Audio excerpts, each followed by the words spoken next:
A última semana ficou marcada por episódios de violência na Grande Lisboa. A morte de Odair Muniz, baleado pela polícia no bairro da Cova da Moura, criou uma onda de indignação que rapidamente se tornou em atos de vandalismo. Os distúrbios começaram no bairro do Zambujal, na Amadora, onde a vítima residia, mas depressa se espalharam para outras zonas. Em Almada, Barreiro, Seixal, Setúbal, Cascais, Lisboa, Loures, Odivelas, Oeiras e Sintra foram incendiados 29 carros, 7 motociclos, 4 autocarros e mobiliário urbano, como caixotes do lixo. De acordo com a CNN Portugal, foi também atacada uma esquadra da PSP através do arremesso de engenhos pirotécnicos. Ao todo, as autoridades registaram 140 ocorrências desde a passada terça-feira. 23 pessoas foram detidas e pelo menos 8 ficaram feridas, incluindo 5 civis vítimas de esfaqueamento, 2 polícias que foram apedrejados e um condutor da Carris, atualmente internado na unidade de queimados de Santa Maria, após ter sido atingido por um coquetel Molotov. Mas a violência em Portugal não fica por aqui. Todos os dias são conhecidas histórias de assaltos que correram mal, relações que terminaram em homicídios e crianças vítimas de maus tratos. Na Lourinhã, uma mulher de 34 anos foi degolada pela ex-companheira do namorado. O corpo foi encontrado junto à Segurança Social daquela região, com vários golpes na cabeça. Na Quinta do Conde, em Setúbal, um homem de 31 anos confessou num café ter tentado matar o filho de 5. O menino terá sido obrigado a ingerir gasolina e comprimidos. O progenitor terá ainda tentado sufocar o menor com uma manta. Após o alerta, as autoridades encontraram a criança inconsciente, que foi, entretanto, transportada para o hospital. Apesar da violência a que foi sujeito, o menor está fora de perigo. Avança a TVI que o suspeito é Nuno Silva, antigo concorrente de um reality show do canal, que há tempos terá revelado nas redes sociais ter sido vítima de abusos sexuais na infância. Em Sintra, uma mulher de 48 anos foi morta pelo companheiro após ter sido atingida com golpes de picareta na cabeça. De acordo com o Correio da Manhã, há pelo menos 3 anos que a vítima sofria de diversas formas de violência física, verbal e psicológica. O homicida foi condenado a 21 anos de prisão. Em Olhão, um homem e uma mulher foram condenados a 1 ano e 2 meses de prisão suspensa por abuso sexual à própria filha. Os atos seriam filmados através de uma câmara instalada no apartamento da progenitora. Os crimes terão acontecido em 2021, quando a menor tinha 3 anos. Em Ponte de Lima, a Polícia Judiciária deteve um homem de 21 anos por roubo, sequestro, ofensa à integridade física, ameaça agravada e abuso de cartão. Os crimes aconteceram junto a uma escola secundária, onde o suspeito ameaçou vários estudantes com idades entre os 14 e os 16 anos. As estatísticas da Direção-Geral de Política de Justiça revelam que no ano passado a criminalidade atingiu o valor mais elevado em 10 anos. Só em relação a 2022, registaram-se mais 28.150 crimes, um aumento de 8%. Os crimes contra o património são os mais frequentes, seguidos pelos crimes contra pessoas e dos crimes contra a vida em sociedade.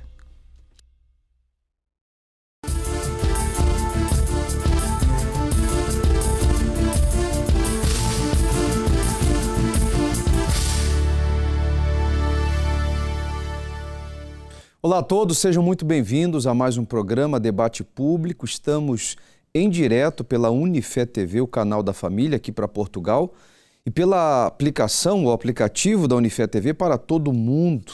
Você de qualquer lugar do mundo pode participar, interagir conosco, também pelas redes sociais. Hoje nós trazemos aqui à mesa do Debate Público esse assunto que tem sido muito falado essa semana, esse tema que é de interesse público, porque se trata da segurança.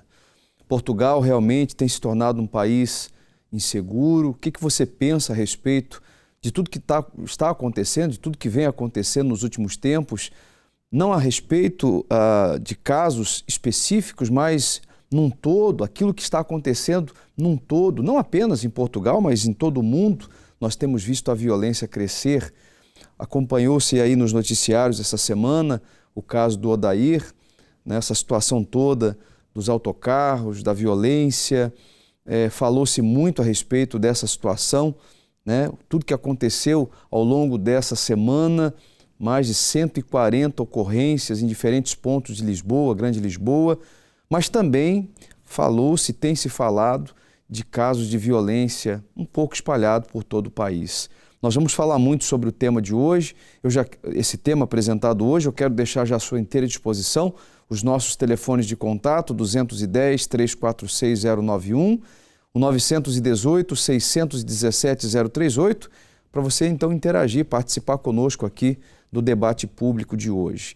Lá nos nossos stories do Instagram, na nossa página no Instagram, nós temos lá uma sondagem, uma questão, aliás, algumas questões para você participar conosco, para você comentar.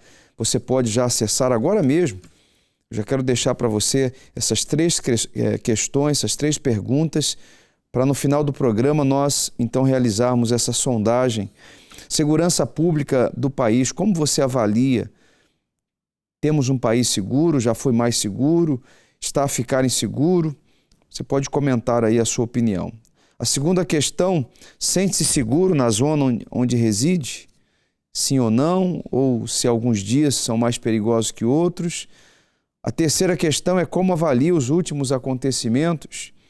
Desordem social, falta de policiamento? Entra lá rapidamente nos nossos stories e deixa lá a sua opinião, porque ao término do programa de hoje nós vamos realizar aqui uma sondagem. Se você quiser ligar também para deixar a sua opinião, fazer um comentário, nós temos aqui a mesa do debate público de hoje, o Tenente Coronel João Alvelos. É isso mesmo? Boa noite. Boa noite. Seja bem-vindo. Muito obrigado pelo convite. Nós é que agradecemos. O senhor é coronel e também especialista em segurança. Sim. Correto? Sim. Então o senhor pode falar para quem está em casa, para todos os telespectadores, a respeito de tudo que vem acontecendo, não apenas em Portugal. A gente sabe que a questão de segurança pública não é apenas um problema de Portugal, mas é um problema globalizado. Mas em relação aos últimos acontecimentos, coronel, ao ponto de vista do senhor, o que está acontecendo? O país está se tornando inseguro? O senhor considera que falta policiamento? Já pontua alguns tópicos para a gente aí a respeito desse assunto. Muito obrigado. Primeiro, antes de mais, isto foi um acontecimento fruto de uma situação que foi inopinada. Portanto, num ato normal de policiamento, houve um policial que interviu junto de um indivíduo que procedia a atos de desordem pública e que, perante as situações que estão, digamos, em averiguação, que hão de ser esclarecidas, há de chegar à conclusão porque que houve aquele disparo. Mas é bom que tenhamos presente que qualquer um de nós, se estivesse na situação do policial, sem ter a certeza que tinha ou não tinha uma arma branca, o gesto foi de agressão. E nesse momento, perante também um bocado a juventude do policial, perante o medo normal dessa situação, não só o policial, como qualquer um faria um disparo para a sua defesa. E isto há de estar em averiguações. Aliás, o próprio advogado do policial alega exatamente o termo de autodefesa para, digamos, apresentar a primeira argumentação em instrução do processo. Agora, há outra análise que deve ser feita.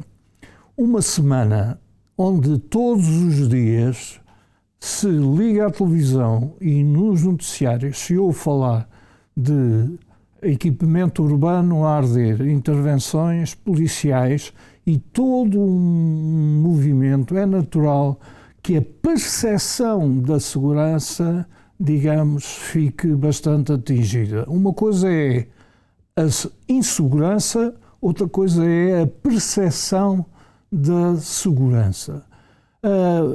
Por exemplo, na lista que houve de uma série de crimes que passaram a seguir às imagens, só um crime é que foi, digamos assim, um crime propriamente efetuado na via pública. O resto foram crimes passionais, ou de pai com filhos, ou de ex-namoradas, etc.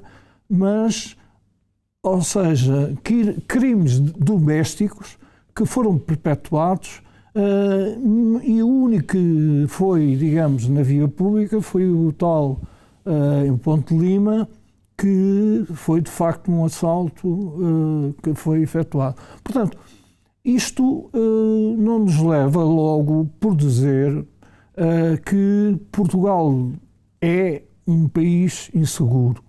Eu não diria isso, até porque a lista o Index Internacional coloca Portugal em 5º lugar, mas para o ano vamos descer essa posição de certeza, exatamente porque há um acumular de acontecimentos, nomeadamente este da ordem pública, que muito vai contribuir para essa descida. E se me permite, respondo a uma pergunta que foi colocada. Eu sinto-me seguro na zona onde vivo, portanto, isto também é para complementar que não devemos espalhar uma onda de insegurança por forma a que possamos alimentar essa tal percepção de insegurança que acho que nós devemos, enfim, no seu local de trabalho, na nossa esfera de ação, proteger um bocado isso, porque, enfim, é da nossa comunidade que se trata e todas as pessoas não podem ser de imediato consideradas, digamos, perigosas, e todos os indivíduos que naquele bairro ou noutros possam ter comportamentos um pouco mais efusivos, não podem ser de imediato considerados, digamos, fora da lei e indivíduos que perturbam a ordem pública. Deixe-me dizer uma coisa, na sequência de hoje da reunião que aconteceu com o Governo e alguns representantes de várias associações, eu já ontem disse que essa reunião não iria levar a lado nenhum. Estas reuniões devem ser feitas, sim, mas a um nível, digamos assim, mais baixo, ou seja, um nível da freguesia, da autarquia, que possam aí sim conciliar conselhos. Aliás, isto não é novo. Já houve em tempos estabelecidos uns contratos locais de segurança onde participavam não só as forças de segurança, como também órgãos como da Comissão de Proteção de Menores, associações mais ligadas àquele local, a própria Igreja e os seus serviços sociais, um conjunto de pessoas, de entidades que intervêm efetivamente naquela localidade, naquela comunidade. E é por aí que devemos começar. Não é por larga escala. Na larga escala deve ser decretado medidas concretas de financiamento a programas concretos, como sejam, por exemplo, apoio a atividades de recuperação, digamos, de algum nível profissional. Eu estou-me a lembrar, nada disto é novo, nada disto digamos, necessita de reestudar. A roda já foi inventada. Temos o caso paradigmático, que foi o caso de Nova Iorque. Nova Iorque, nos anos 90, era, se não a melhor, mais perigosa cidade do mundo, onde andar de metro a partir do bairro de Queens era assalto garantido. Havia uma onda muito grande de criminalidade, o Central Park era vedado à passagem, e hoje não só está nas melhores cidades, nas mais seguras, como não só isso contribuiu para um grande aumento de turismo. Nós temos que ver que isso como é que foi conquistado. Aliás, foi conquistado através da liderança de um dos advogados de Donald Trump, o Giulio Giuliani, que era mayor da cidade de Nova Iorque, e colocou uma série de programas, mas todos eles incorreram em paralelo. Para já, houve uma grande intensificação da caça ao graffiti. Com a mesma intensidade se perseguia um autor de grafitis, da mesma forma se cometia a mesma intensidade a um autor de um crime normal. E o graffiti, que era um aspecto, digamos, de danificação da estrutura da cidade, começou, digamos assim, a desaparecer. Ao mesmo tempo, criaram-se nas escolas, enfim, nas escolas, no secundário, grupos onde estavam inseridos as tais crianças problemáticas. E começaram, digamos assim, a agrupá-las por forma em que elas saíssem de crianças problema para crianças solução. E como é que isso se fazia? De várias formas. Não só criando grupos que iriam restaurar um jardim público e anunciavam que aquele jardim foi restaurado por aquele grupo, e depois deixavam uma placa branca onde as pessoas colocavam lá as mensagens de agradecimento e de elogio, não só a esse nível, como também na família. Esses jovens tinham problemas na família, por exemplo, a mãe tinha um problema de saúde, não conseguia uma consulta, e através de um back-office que coordenava e apoiava esses grupos, conseguiam uma consulta, e a criança, quando chegava à casa, dizia: mãe, eu consegui uma consulta para ti em tal sítio. E a mãe ficava espantada como é que o jovem tinha arranjado uma solução que ela própria não conseguia. Portanto, são este tipo de conjunto de situações que se passam ao mesmo tempo, têm que ser geridas localmente, com todos os meios, ou seja, as crianças. Por exemplo, nós temos um problema muito grande, que é o tráfico de droga. Claro que o tráfico de droga está intimamente ligado a toda esta onda de criminalidade. E nós assistimos, há aí notícias que esse tráfico de droga vem de outros países cada vez mais intensificados e organizados para ter em Portugal uma porta para a Europa.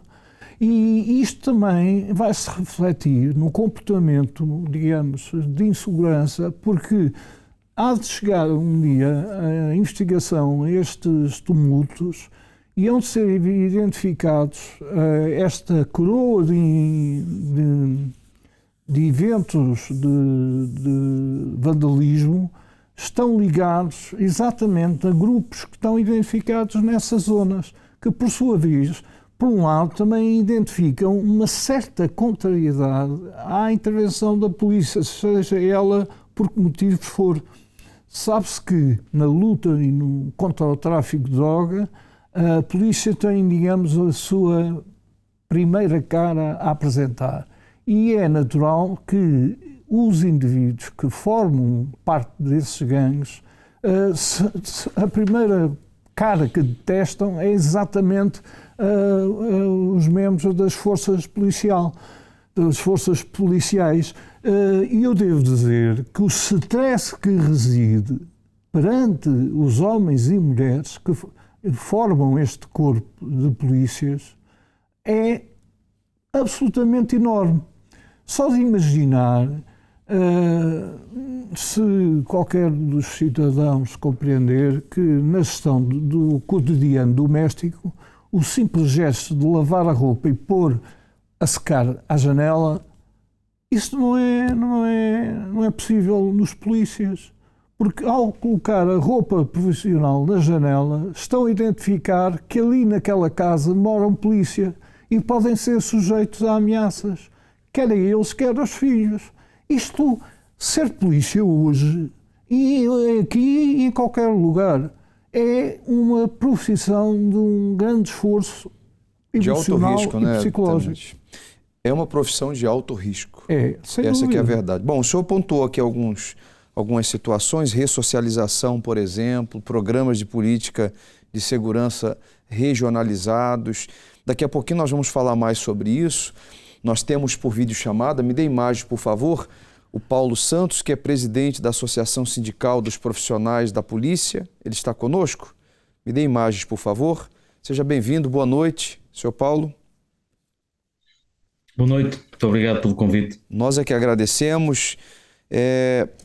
O senhor considera que o trabalho da polícia ou da segurança pública no geral está cada vez mais difícil de se concretizar? O que o senhor pensa a respeito disso?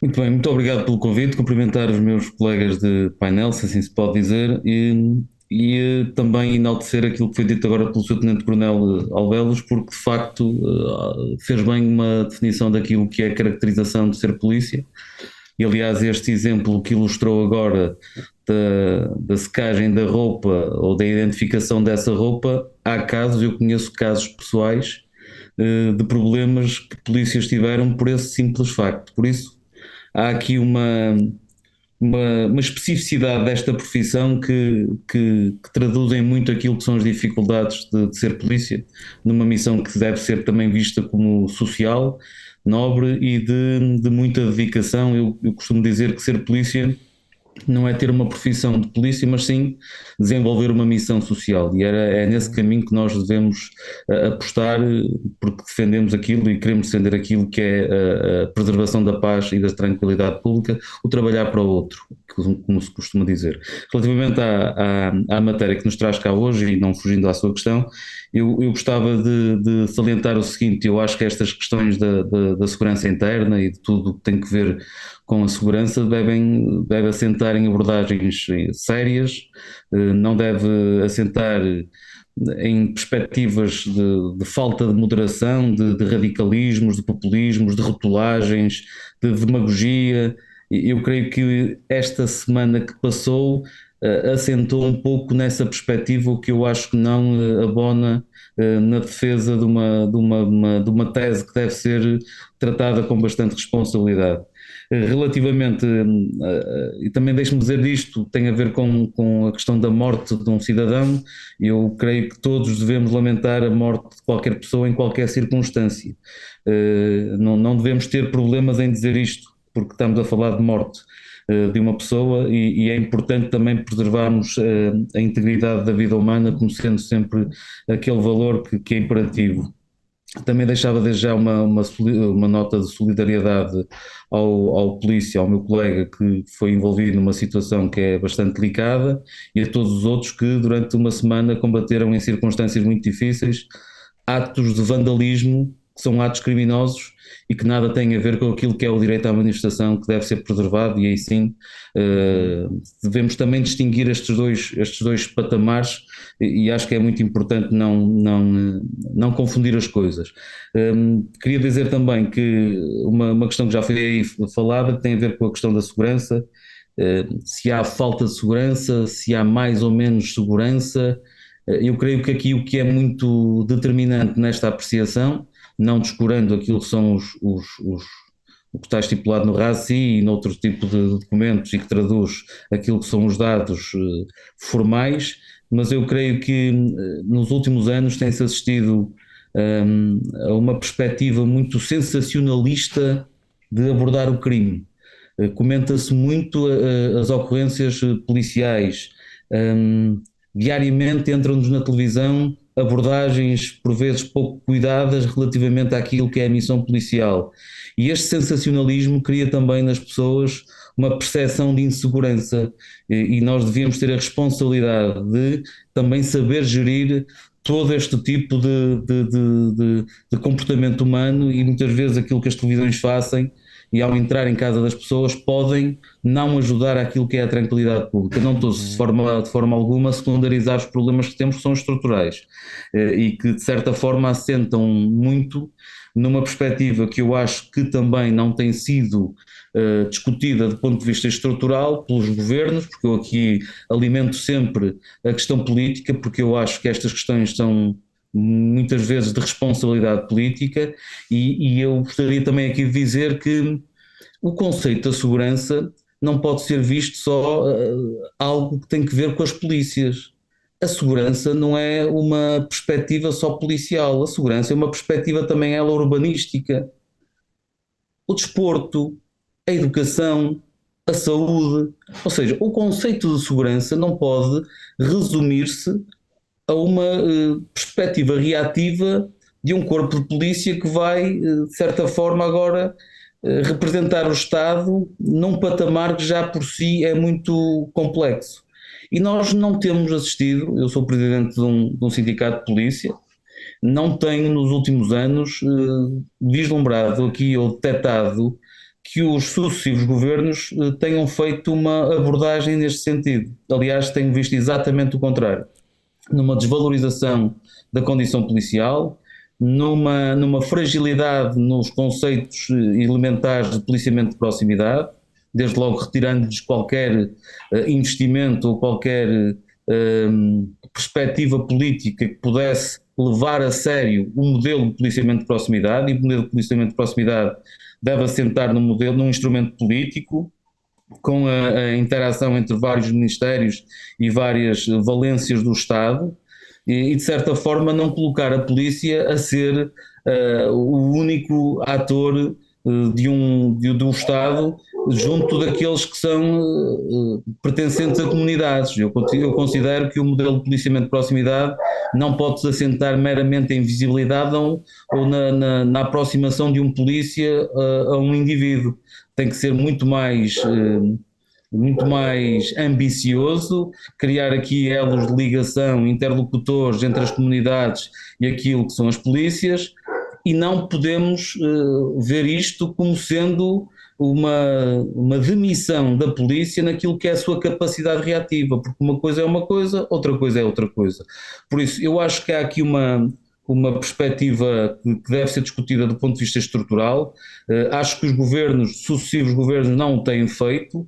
Acho que apenas quando surgem episódios mais infelizes, toda a gente opina, toda a gente conhece os factos, toda a gente puxa para um lado, eu puxo para outro, numa tentativa de capitalizar o momento para tirar louros políticos, ou jornalísticos, ou de outras agendas, e isso não abona em nada naquilo que quem quer defender um país que seja tranquilo, um país que seja tolerante. Agora, eu estou a dizer isto, mas de certa forma também não posso desconsiderar que há uma dinâmica do crime que está diferente. O nosso país está diferente do que era há 20 ou há 30 anos atrás, por razões óbvias. Nós não podemos ter um país com mais turismo, com mais mobilidade, com outro tipo de situações que muitas vezes também são sociais, e manter aquilo que eram os índices de criminalidade de há 30 anos atrás. Nós temos que perceber que as dinâmicas trazem-nos essas alterações. Agora, eu creio que assentando o nosso modelo numa perspectiva de proximidade, mas uma proximidade que seja séria, não é que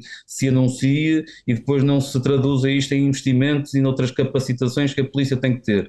Não tem também que secundarizar aquilo que é uma perspectiva reativa que a polícia tem que ter para a reposição da ordem pública quando alguém se porta mal, permite uma expressão assim até um pouco solta, mas a verdade é que não temos assistido a estas preocupações da parte do Governo. E já agora, para concluir esta intervenção, dizer-lhe que também era preciso perceber se os polícias têm sido apoiados a vários níveis naquilo que é um desempenho da sua função, que é cada vez mais difícil e mais complexa, porque cada vez somos menos a fazer mais coisas, cada vez somos sujeitos a uma reação também da parte de muitas vezes dos cidadãos que, não compreendendo aquilo que é a nossa missão, a complicam, e nós não temos instrumentos que para nós eram muito importantes, não só do ponto de vista da visibilidade e de uma perspectiva preventiva, mas também do ponto de vista da operacionalidade, como por exemplo uma bodycam, uma taser, tudo que sejam instrumentos importantes que já deveríamos ter e não temos,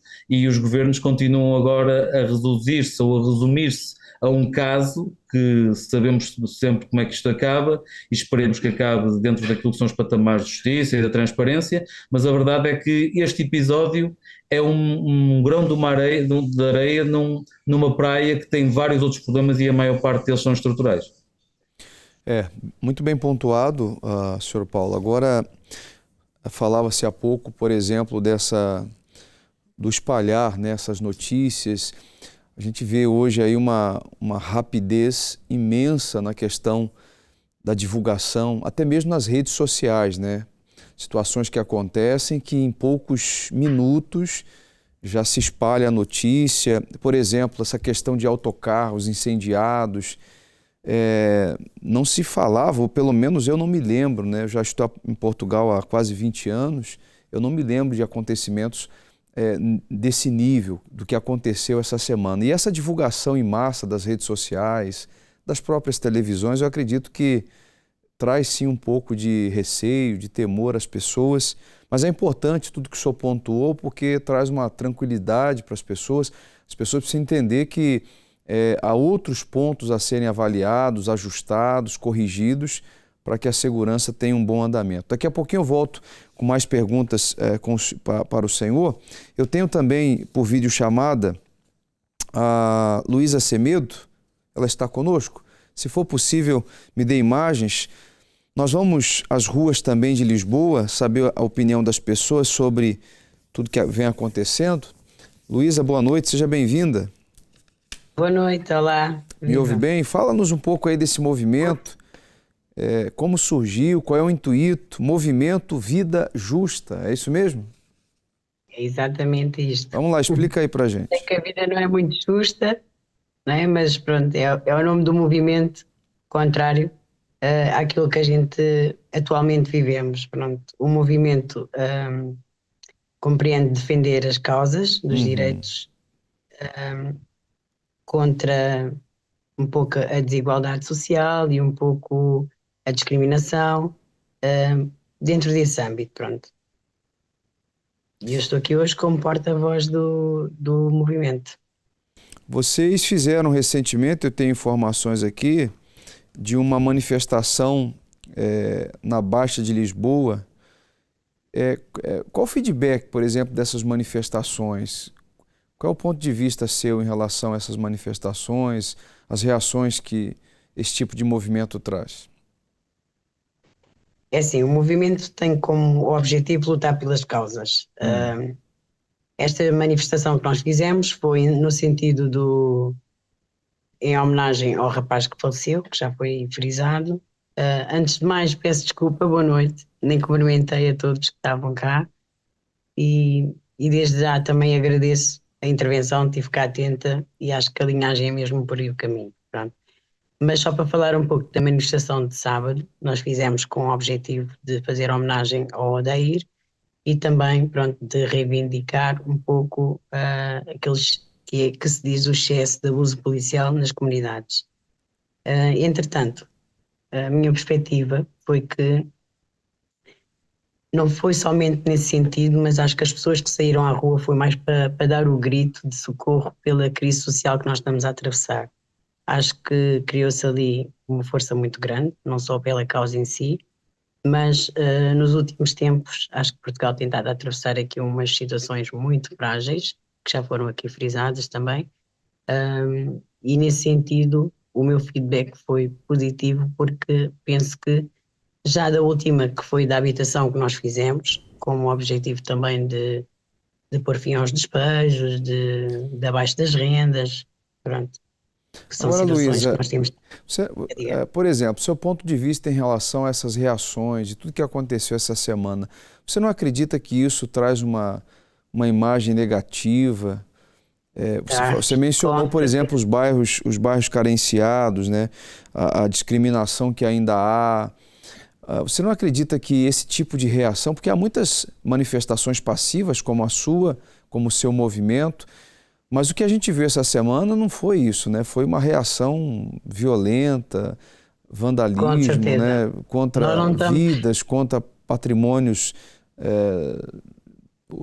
urbanistas, enfim. O que você vê em relação a isso? Não prejudica ainda mais? Não traz uma imagem mais negativa do que já é, do que já tem? Com certeza.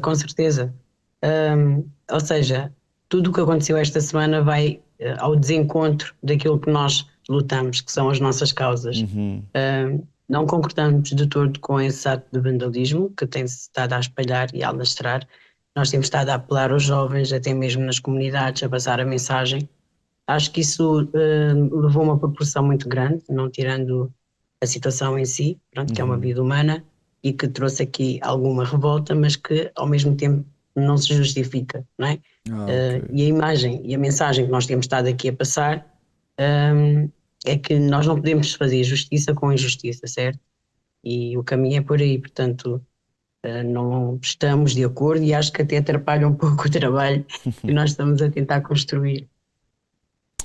No dia 24 de novembro, vocês têm programado aí um movimento, né? Fala um pouquinho sobre esse movimento. É uma assembleia popular nos bairros. Qual é o objetivo? Nós temos uma assembleia de bairros, no sentido de dar oportunidade aos jovens para falarem um pouco das dificuldades, dos problemas que existem, não é? Nós sabemos que todos os bairros têm os seus problemas e muitas das vezes não há discussão entre nós para poder aqui arranjar soluções e ver alternativas de combate a várias situações. Pronto, há instituições, há associações e todos nós estamos um pouco ocupados com os nossos trabalhos nas nossas comunidades. Mas aqui a força do movimento também é como uma força de podermos unir para ver aqui recursos em conjunto possamos aqui arranjar soluções para trabalhar nas comunidades e trabalhar com os jovens, para lutar também nestas causas, nomeadamente a habitação, aqui também um pouco apanhando a linha do que os senhores, até o senhor Coronel. Sim. Era isso que eu ia falar, né? Foi mencionado aqui alguns programas de ressocialização, educação, desporto. Então, pelo que eu entendi, vocês vão fazer essa assembleia, vão fazer esse movimento para implantar esses programas localizados, para poder mudar um pouco isso, dar oportunidade a crianças, jovens. É isso que eu percebi? É um bocado em torno disso. É assim, eu já trabalho na área de intervenção há 22 anos e por acaso até estava a gostar imenso do que eu estava a ouvir, porque vai ao encontro aquilo que inicialmente, quando comecei na intervenção, acontecia, que havia o que o senhor Coronel estava a dizer, era que havia um consórcio de parceiros, entidades locais, ao qual a PSP também fazia parte e fazia todo o sentido, para que se criasse projetos de intervenção nas comunidades. Pronto. Só que a realidade é que isto foi perdendo com o tempo ou com os governos e esse modelo da polícia de proximidade desapareceu. O que, a meu ver, foi mau, porque depois às tantas criou-se aqui aquela imagem de que a polícia só vai ao bairro quando há essas situações de extremo. Nesse sentido é o que faz falta e é o que nós também estamos a lutar para que se possa criar esse modelo ou recriar, porque ele já existiu, é verdade, eu já... Voltar a ser ativo, né? O coronel está aqui conosco, ele quer dar uma palavrinha consigo, não sei se é oportuno. Sim. Por favor, Claro, sim. pode dar a imagem do coronel? Por favor, coronel, qual era a visão? Antes de mais, é um gosto conhecê-la digitalmente. Mas olha, estava a gostar muito de lhe ouvir, porque vai mesmo em contra aquilo que eu acho que faz falta. E eu É mesmo estou isso. feliz por encontrar, digamos, princípios e estratégias idênticas. O que eu queria era só dizer todo o caminho, digamos, que vai tentar nessa Assembleia no dia 24. Eu acho que antes o trabalho que devia anteceder essas Assembleias era reativar dentro das câmaras os tais contratos locais de segurança que se perderam. E porquê é que se perderam? Porque ninguém tem interesse. Isto é um investimento que ninguém liga, porque está fora dos ciclos eleitorais, está a ver? Portanto, ou seja, são projetos que resultam daqui a 10, 15 anos. Mas se resultarem, são eternos, quase que eternos, porque os irmãos mais velhos... Desculpa interrompê-lo. Já resultou. Nós tínhamos um projeto que era a Escola Segura, antigamente, em que os senhores agentes iam à escola, na primária, e faziam atividades com os mais novos. Isso perdeu-se, não é? Isso era uma das atividades no contexto da proximidade do modelo de polícia próximo. Que é uma coisa que eu também não sei porque é que se perdeu, sinceramente.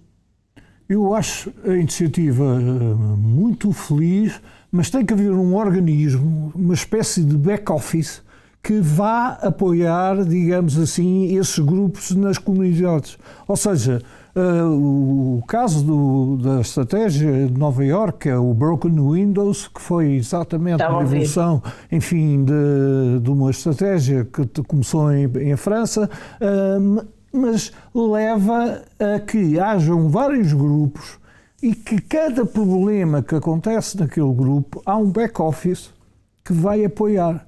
Por exemplo, batismos de voo. Exemplo, um grupo ou seja, aquele grupo de um bairro, aqueles miúdos que estão apoiados e fincadamente, digamos, inseridos no projeto, pode haver uma estratégia com uma companhia aérea para fazer um batismo de voo. Quem diz um batismo de voo diz umas férias na Serra, com o apoio do Exército, com o apoio da GNR. São iniciativas que preenchem, digamos, o tempo livre. Porque o drama é que quando há tempo livre, há negócio para as redes de traficante de droga. A ociosidade, porque né? Porque vêm correios livres de droga, porque antes, até atingirem os 16 anos, são inimputáveis. Portanto, podem gerir, tocar, fazer de correio que não são atingidos. Este é que é o drama. O foco principal é exatamente a liberdade dos jovens que nós temos face ao perigo, ao monstro da droga. Com certeza, eu costumo dizer que cabeça vazia é jardim do diabo. E é neste sentido que as associações, eu falo pela minha, que foi criada em 2006, trabalham nesse sentido, em tentar capacitá-los, potencializá-los, mantê-los ocupados com essas ocupações. Mas o colega da tela também falou em duas situações muito pertinentes, que têm a ver com o mediatismo em torno de tudo e da forma como a televisão também leva. Eu, sinceramente, muitas das vezes eu evito ver televisão, porque deixa-me um pouco deprimida. Já basta os dramas e os problemas que uma pessoa vai vivendo. Até porque as televisões, os meios de comunicação, o Paulo falava há pouco, né, dessa questão de eventos, né, esporádicos e pontuados, locais, mas que tomam uma proporção gigantesca por causa dessa divulgação, né, das mídias, enfim. Com certeza, faz muito mal. Esta semana tem sido péssimo, até mesmo o mediatismo e aproveitar aqui da causa para fazer política, entre outras coisas mais fora, esse vandalismo todo que isto só faz mal. falando na situação também que falaram há pouco, daqui da questão dos polícias não terem também aqui algum apoio, eu concordo, eu acho que sim, acho que é necessária, a polícia é muito necessária no sentido de segurança pública e que claro que quando tem que fazer intervenções mais musculadas tem que ser, é verdade, mas tem que rever aqui essa questão de tentarmos fazer um policiamento mais próximo da comunidade para desconstruir também aqui um pouco toda essa imagem que se perdeu, porque ela existia, foi-se perdendo. Embora que, claro que falaram e bem, tentar no outro lado da lei, é muito pertinente que não encontre e que não veja a polícia com boa cara, mas isto é outros 500, não tem nada a ver com aquilo que nós temos que fazer e prevenir. Sim. E mostrar polícia e comunidade às crianças. Devem ser parceiros, né? Tem que haver uma proximidade, faz porque sentido não ser de outra forma. o trabalho da polícia, o trabalho da segurança pública é defender a população e a população defender, digamos assim, a questão, né, apoiar a questão dos policiais. Luísa, pena que o nosso tempo é muito curto, eu gostava das suas considerações finais a respeito do tema. Sim.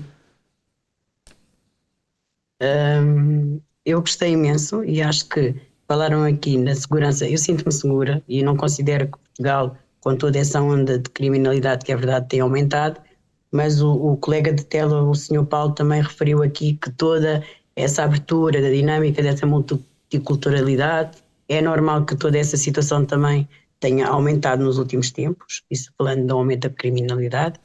Considero que a segurança pública também não é e não deve e não tem que ser só de esforço da polícia, acho que sim, que faz parte de um conjunto de organizações, de um conjunto de situações, desde do social, desde a escola, desde de tudo aquilo que compõe a educação de uma criança e de um cidadão, não é? Não pode só simplesmente passar pela situação de o polícia ser a segurança, isso não faz sentido de todo, porque acho que é uma responsabilidade de todos, neste sentido. Sinto-me segura e não considero também que com todos esses acontecimentos Portugal seja um país inseguro, não vejo de todo, acho que é muito mediatismo em torno e tem muita gente de fora e especialmente alguns também brasileiros e referem isso, que é um dos países mais estáveis para se estar. Mais. Não sei, acho que foi um bom momento, gostei imenso de estar aqui e de ter tido a oportunidade de partilhar aqui esta visão convosco. Sucesso no seu trabalho, está bem? Também de saber que do lado da Força de Segurança há essa proximidade, assim como foi vista agora com o Sr. Coronel e com o Sr. Paulo. Também referiu mais ou menos dentro da linha daquilo que tem que ser.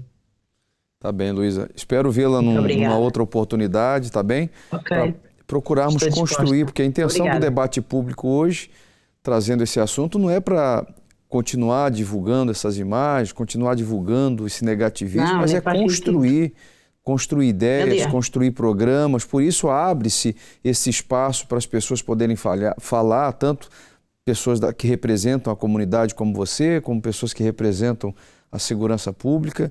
Espero que nós possamos fazer outros programas em relação a isso, tá bem? Com certeza. Agradecemos. Eu acho que sim. Obrigada. Muito obrigada. Obrigado nós. Nós vamos às ruas agora para ouvir as pessoas em Lisboa e já eu volto também para uma avaliação final com o senhor Paulo, que está conosco. Como a senhora está a avaliar a nossa segurança pública atual do nosso país? Bem, é assim, eles fazem o que podem, não é? Mas de qualquer forma havia mais policiamento na rua que era necessário. Eu começo a pensar que estamos a ficar como por exemplo a França. As manifestações, sente-se um bocadinho de falta de segurança também nesses casos. E o que a senhora acredita que seja a principal causa do que ocorreu atualmente? Falta de policiamento, sem dúvida, sim, sem dúvida. É um país muito bem seguro, porque se não fosse seguro, aquilo ainda continuava e tinha alastrado por muito mais sítios. Nós vimos em França eles não se localizaram no bairro e aquilo as pessoas sentiram-se injustiçadas e reagiram. E claro que depois há sempre aqueles marginais que se aproveitam de situações destas. e que pronto, inclusive aquele motorista que foi ferido com gravidade, aquilo é um caso gravíssimo.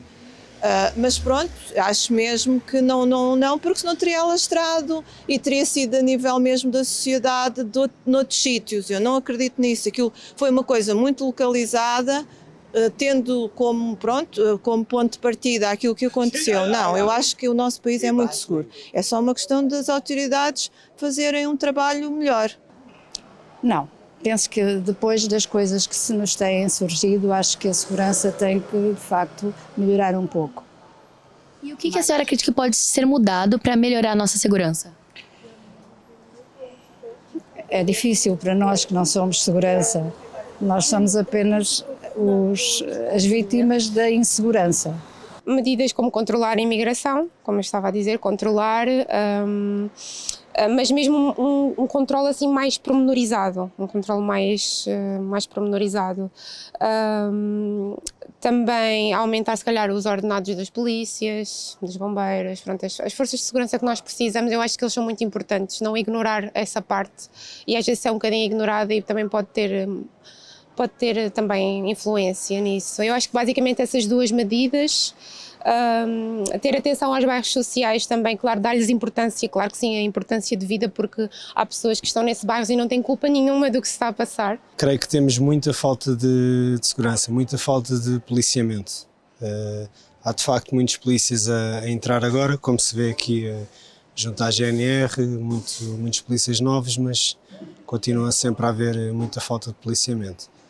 Aquilo que verificamos, temos verificado nas notícias, não é?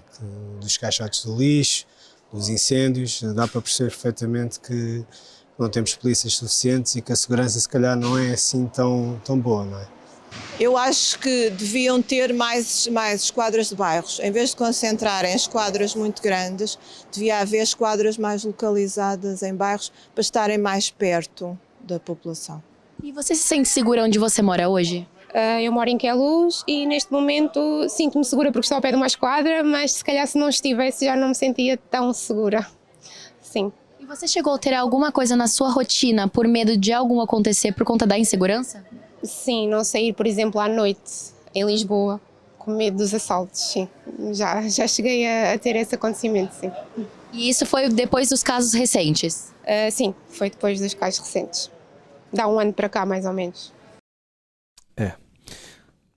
Me dê imagens do Paulo, por favor. Paulo Santos, presidente da Associação Sindical dos Profissionais da Polícia. Aí uma das entrevistadas, senhor Paulo, ela comenta, né, sobre controle de imigração, salários dos policiais e essa falta, né, de mais candidatos à profissão. Queria que o senhor avaliasse sobre isso, até porque nós estamos chegando já aos momentos finais do programa, fizesse uma avaliação sobre tudo que foi falado e esses 3 pontos que foi mencionado aí pela entrevistada. Acho que estamos sem o seu áudio. Se puder só abrir aí. Peço desculpa, estava desativado. Estava a dizer que costuma-se dizer que a voz do povo é sábia, ou seja, isto são as opiniões do povo, temos que registá-las com apreço e perceber que as populações, as pessoas que andam na rua, têm uma visão daquilo que muitas vezes acontece. Eu queria só deixar aqui algumas notas muito breves. Nós temos que ter a noção que numa artéria, numa rua, onde no passado não existia crime, basta existir um crime nessa rua que o aumento da criminalidade é de 100%. Mas isto não quer dizer que aquela artéria, aquela rua, face a esses 100% de aumento da criminalidade, passe a ser uma artéria com muito crime. Por isso eu cingia-me aqui a esta noção da percepção da criminalidade como sendo também um dos dados a reter para percebermos aquilo que as populações muitas vezes sentem. Agora, uma coisa é verdade, nós temos que abordar a questão da segurança com propósitos sérios e responsáveis, não podemos abordar a segurança com um propósito que não seja sério. E temos que perceber as pessoas e aquilo que as pessoas retiram da sua percepção, mas também temos que ter formas de tranquilizar as pessoas não só do ponto de vista daquilo que é a segurança efetiva, mas também do ponto de vista daquilo que é a percepção da segurança que as pessoas têm.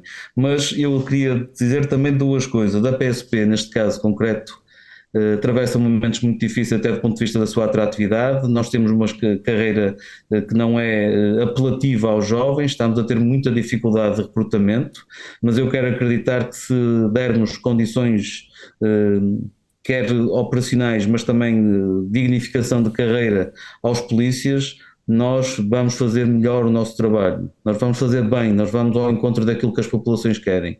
É preciso também criar condições, quer materiais, quer sociais, quer dignificação da carreira, quer salários, para termos uma polícia ainda mais capaz, porque eu quero acreditar, e a experiência que tenho, e que também sou polícia há cerca de 25 anos, já trabalhei em Lisboa e neste momento trabalho no Porto, é que nós temos dado resposta, muitas vezes sem condições, mas temos dado respostas.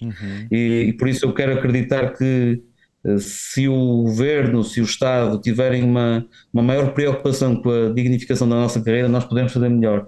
Mas não nos podemos também esquecer de uma coisa, é que os polícias são também seres humanos, por isso muitas vezes as rotulagens que são feitas beliscam muito aquilo que é a nossa condição humana. Nós não somos autómatos, nós somos seres humanos também e precisamos também de ser apoiados para melhor prestar um serviço às populações. Depois dizer aqui, e para acabar, que há aqui muita responsabilidade política e nós temos isentado os políticos dessa responsabilidade.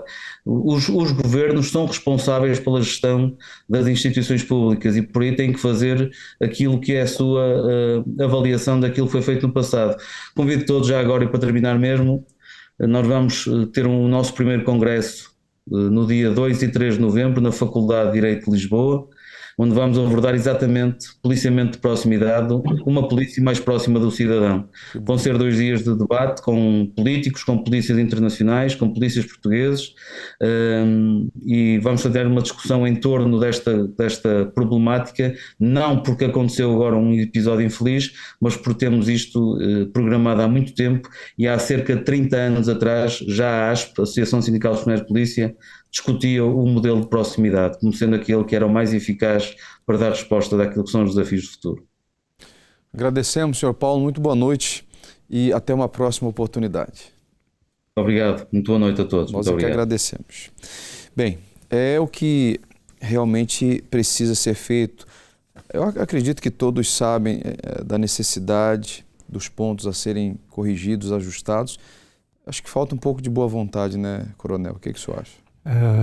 Eu não só falta a boa vontade, como também não tem impacto político. Ou seja, as medidas que forem lançadas para combater, digamos, esta delinquência, só vão ter resultados daqui a médio prazo, longo prazo, que ultrapassam o círculo eleitoral. E daí é por isso que esta reunião foi marcada, onde não foi, enfim, desenvolvido nada, foi uma chicotada psicológica, como se usa na linguagem do futebol, e o que se deve ter em atenção é existir uma focalização local onde esses problemas existem e nascem. E enquanto não houver esta, digamos, abordagem com avaliação, atenção, com avaliação, de forma que nós possamos ter dados comparativos de um ano para o outro e existir também, digamos, uma meritocracia, ou seja, a comunidade como um todo, não só as fronteiras administrativas, como também a força policial, as escolas, a serem objeto, digamos, de vantagens se cumprirem um objetivo comum. Se existir nessa zona diminuição de atos de vandalismo, de criminalidade ligeira, acho que toda a comunidade deve ser compensada. Isso pode ser feito através de investimento em pequenos zonas desportivas, em pequenos apoios a clubes associativos que existem nessa zona, que possam promover atividades que sejam desejadas pela juventude. É aí que temos que apostar. Ao mesmo tempo, isolar a comunidade dos interesses que estão por detrás das redes de tráfico de droga. Basicamente, a receita é esta. Trabalhar na origem do problema, né? Bom, nós vamos à sondagem lá no nosso Instagram da Unife. Coloca, por favor, como ficou a primeira questão. A segurança pública do país, como avalia? 15% diz que, vamos lá, tem um país seguro, né? É isso? 46% é que está muito pequena a letra, não estou conseguindo ver de longe aqui. Deixa eu me aproximar, vou até levantar aqui para poder ver. Vamos lá. 15% diz, temos um país seguro. 46% diz, já foi mais seguro. 31% está a ficar inseguro. 8% afirma que é inseguro. Bom que 8% apenas tem essa consciência. Se sente seguro na zona onde reside, 72% diz que sim. 12% diz que não e 16% diz que tem dias. E uma última questão, como avalia os últimos acontecimentos? Desordem social. 14% diz que é falta de policiamento. Bem, você pode enviar uma sugestão de tema para o nosso programa, nossa produção vai avaliar e nós vamos trazer aqui à mesa do debate. Coronel, uma avaliação final de tudo que foi falado. O senhor mencionou sobre o trabalho que deve ser feito e que o resultado é médio e longo prazo. As pessoas não têm essa paciência, digamos assim, elas querem um resultado rápido, querem um resultado eficaz. E na maioria das vezes falta essa consciência, falta essa informação, né, de que não é bem assim. É um trabalho árduo que tem que existir ali um conjunto de pessoas que estejam dispostas realmente a defender os direitos humanos, né? Aliás, a Luísa Semedo referenciou isso mesmo. É um trabalho, enfim, quase que invisível, não tem, digamos, espetacularidade como qualquer outra intervenção, é paciente e exige uma contínua e uma paixão de quem está junto dos jovens, quem está nas comunidades, quem está nas escolas. É um espírito, digamos, de missão que se tem de imbuir para fazer face, porque isto só vai ser conseguido se realmente existir este trabalho em rede. Caso contrário, isto não vai falhar. Não chega. Aliás, como aconteceu com os tais contratos locais de segurança, que nunca mais ninguém... Morreram por si só. Foi como se fosse uma vela que chegou ao fim. Ninguém sabe deles, ninguém sabe que resultados é que teve. Porque a própria comunidade, as autarquias, não vê, digamos, muito interesse nisso, não é eleitorável, digamos assim, a expressão é esta, sim, não é eleitorável. Não traz resultados, né, para a urna. Se me permite uma última palavra, por favor, de solidariedade ao motorista Tiago, que está no Hospital Santa Maria, na unidade de cuidados de queimaduras, ele que não tinha nada a ver com o assunto. É um cidadão como tantos milhares normais, com a sua família, e que de repente é vítima desta situação. Este caso está a ser pouco falado. Há um crowdfunding que já ascende mais de 50 mil euros de apoio direto ao Tiago, mas creio que não podemos esquecer, em qualquer abordagem de violência nas ruas, quer por parte de quem produz a violência, que houve consequências que atingiram terceiros que nada tinham a ver com a ordem pública, estavam a fazer o trabalho, transportar muitos familiares de casa de trabalho de casa, e que viu, ele vai ficar marcado para o resto da sua vida. Tanto ele como tantos outros, né, infelizmente, e essa solidariedade se estende realmente ao Tiago e a toda a sua família e a todos aqueles que de alguma forma são afetados por essa violência, né? Eu agradeço, Coronel, pela sua participação, sua disponibilidade. Espero tê-lo aqui num outro programa para nós podermos continuar a falar sobre esse assunto. Nós chegamos ao final do programa Debate Público de hoje. Vem aí o Marcos Bueno com uma programação especial, em direto, para falar com você que de alguma forma se sente vítima, né, dessa violência, seja violência física, verbal, emocional, você que sofre com algum tipo, né, de perda, você que está sofrendo, chorando, você vai ter a oportunidade de conversar com o Marcos, ele vai atender a todos em direto aqui no programa logo após o intervalo, tá bom? Forte abraço a todos, fique bem e até o nosso próximo encontro.